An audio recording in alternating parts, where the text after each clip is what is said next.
Cerita ini adalah pengalaman seorang ibu di sebuah kampung yang terpencil. Di kawasan pedalaman Ranau, Sabah, terdapat satu kampung yang terpencil dan jauh dari kawasan bandar. Cerita ini berlaku kira-kira pada tahun 80-an, di mana kehidupan penduduk di kampung ini adalah sangat susah sekali.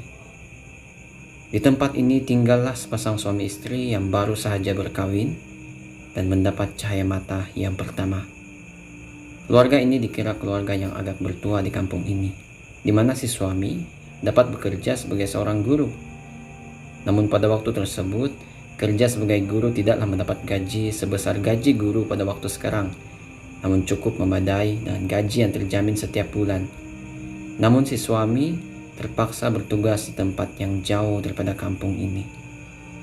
Maka tinggallah si istri selalu bersendirian di rumah. Kadang-kadang ibu mentua akan melawat si istri karena bimbang dan keadaan baru melahirkan anak yang pertama. Pada hujung minggu ataupun pada waktu cuti sekolah, si suami akan pulang untuk menjenguk keluarganya di kampung. Pada suatu hari, si istri pergi ke kebun yang berhampiran dengan rumah mereka. Dalam masyarakat di kawasan ini, sudah menjadi kebiasaan jika perempuan bekerja di kebun seperti lelaki, namun tidak melakukan kerja yang terlalu berat. Dengan keadaan yang belum begitu bertenaga, si istri belum mampu melakukan kerja di kebun. Namun dia pergi ke kebun tersebut untuk memetik pucuk ubi untuk dijadikan ulam.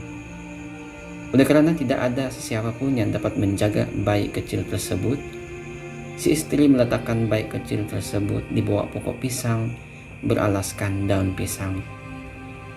Dan dia tidak mau membawa anak kecil itu bersama untuk memetik pucuk ubi, takut nanti bayi itu kepanasan.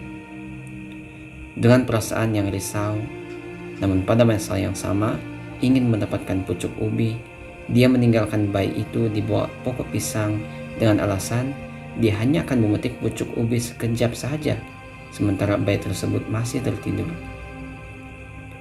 Ketika dia sedang kusuk memetik pucuk ubi, dia tidak sadar bahwa dia telah lama meninggalkan bayi itu keseorangan.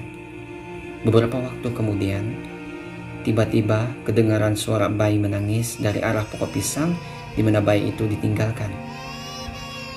Lalu si istri pun dengan kerisauan bergegas mendapatkan si anak kecil tersebut. Kerisauannya adalah jika ada binatang yang berkeliaran dan mengancam keselamatan anaknya itu. Namun dia mendapati bahwa anaknya berada dalam keadaan yang selamat, namun menangis teresak-esak. Oleh sebab itu, si istri pun berhenti memetik pucuk ubi dan kembalilah ke rumah. Setibanya di rumah, dia pun seperti biasa ingin memandikan bayi tersebut, namun dengan sangat terkejut apabila melihat kesan-kesan lebam merah pada badan bayi kecil itu. Pada mulanya disangka mungkin karena ulat bulu atau digigit semut, namun apabila diteliti, kesan lebam itu adalah seperti bentuk beberapa tapak tangan yang besar, seolah-olah ada makhluk yang ingin mengancam bayi itu. Si istri tidak menceritakan perkara itu kepada sesiapapun, sehinggalah beberapa tahun telah berlalu apabila anak itu sudah besar dan kelihatan anak itu mempunyai perbezaan yang ketara dengan adik-beradiknya yang lain, yaitu di mana anak itu mempunyai kelainan upaya. Walau bagaimanapun, si istri tidak begitu percaya dengan perkaitan gangguan makhluk halus dengan keadaan anaknya sekarang. Namun dia sangat menyesal karena tidak menjaga anak itu dengan baik pada waktu kecil. Kesan lebam itu mungkin boleh disebabkan oleh banyak benda, namun kesan lebam seperti tapak tangan manusia adalah sangat ganjil. Bayi itu sebetulnya telah tercedera dengan kesan genggaman yang begitu kuat, sehingga meninggalkan lebam merah yang sangat banyak. Sehingga kini pengalaman itu tidak dapat dijelaskan dan masih sangat misteri.